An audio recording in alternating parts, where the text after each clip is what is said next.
Well, hello, everybody. This is Tim Lee, the Executive Director of the Texas Retired Teachers Association, coming to you live from the Texas Capitol today. And usually we have a little countdown clock that starts, but I didn't see it. So hopefully we are live and all is going well. Want to welcome you to our event. And actually, I am going to go ahead and welcome some of our TRTA members as well. Marcy Can, President of TRTA, is here with us. And Jane Eichman from District 4 is here with us. And Ella Gaucher is here with us, TRTA First Vice President. And then back there hiding somewhere is Larry Yawn, who works with TRTA on our legislative team. So y'all, I wanted to bring everybody up to date on what has been happening. The last update that we sent out was talking about some changes on the Senate side and what has been going on with that. As many of you know, there have been several bills filed to help retired teachers this legislative session. And most of those bills are moving through the process, and some of them are in conference committee and being negotiated right now. The big piece of legislation that was yet to be touched really was something we call the House Joint Resolution 2. When we last really talked about House Joint Resolution 2, it was being voted out of the Texas House, and it included a number of provisions in that resolution that had to do with some additional changes to how we manage pension fund liabilities and we manage pension benefit enhancements for retirees. That HJR would have to be, if approved in the legislature, would have had to have been voted on in November. And also included how we would manage the cost of living raise for retirees after this legislative session is over and all of the budget and other enabling legislation was voted on. And TRTA, like many people in the legislature, were trying to figure out exactly how we move forward with the HJR. And it did go to the Senate, and it went to the Senate Finance Committee for an overview. And there were a number of changes made to the HJR that eliminated some of the items that were originally part of that discussion. And really what this is coming down to is that the legislature is trying to focus on benefit enhancements for retirees, and some of the other items that had been discussed are likely to come up in another legislative session. What we have learned as we've gone through end of last week and what we are working with now this week is that the legislature is trying to really put together the best benefit enhancement package that they can. And on the Senate floor this morning, it was talked about that enhancement package could be in the billions of dollars range. Could be more than $4 billion or closer to $5 billion. And so the discussion was that the joint resolution, the HJR, is needed as part of this process so that we can find a way to budget for all of the benefit enhancements that the legislature is trying to put together. And so the HJR was heard in the Senate Finance Committee last week. TRTA had a few concerns about that. And this is where I have an opportunity to really brag on a few people. Joan Huffman, who is the chair of Senate Finance, and the Lieutenant Governor talked to TRTA about those concerns, as well as a number of Senate members reached out to TRTA as well.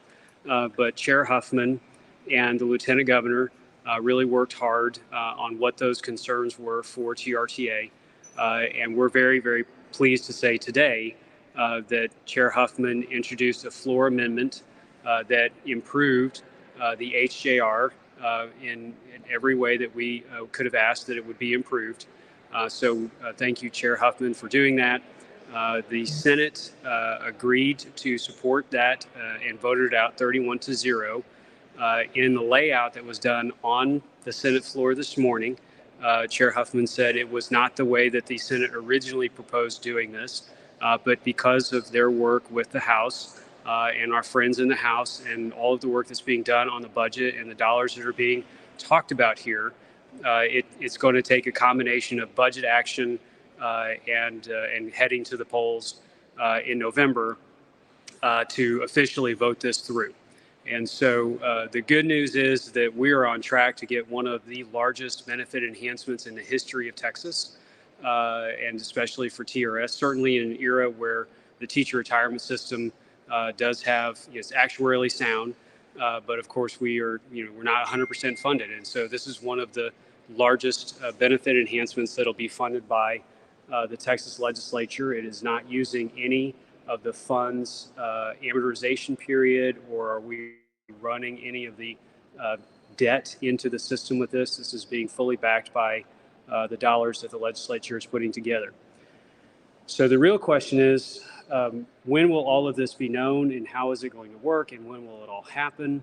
And the truth is, there are still several pieces of this that we are following very closely. Today was a big one. This is a big vote. It was very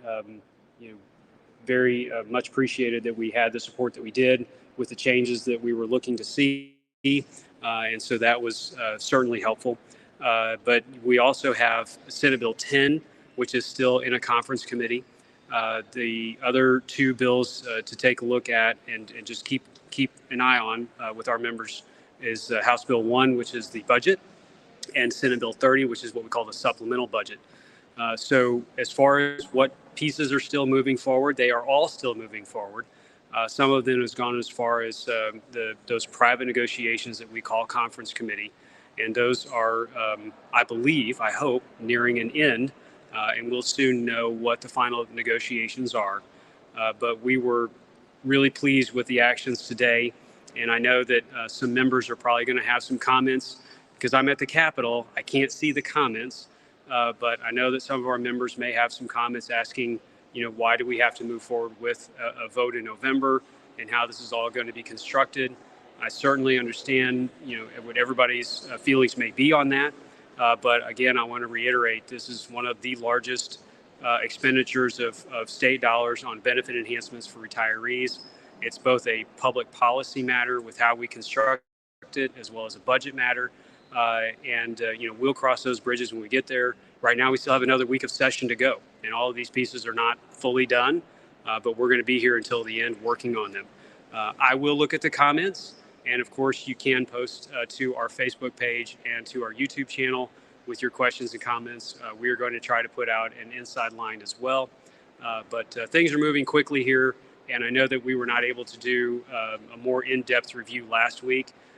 But part of that was because we were working with our friends in the Senate to make some of those changes that we were talking about in this broadcast. So again, thank you to everyone who's following this. I still believe that we are going to have a very good session as we get to the end. Retirees are going to be helped. It is going to be a big lift to get there, but we're going to get it done. And we're feeling pretty good about things right now. Really, really grateful to all of you as our members as we push forward. So thank you all so much. We will bring updates as they happen this week, and we'll let you know all that's going on.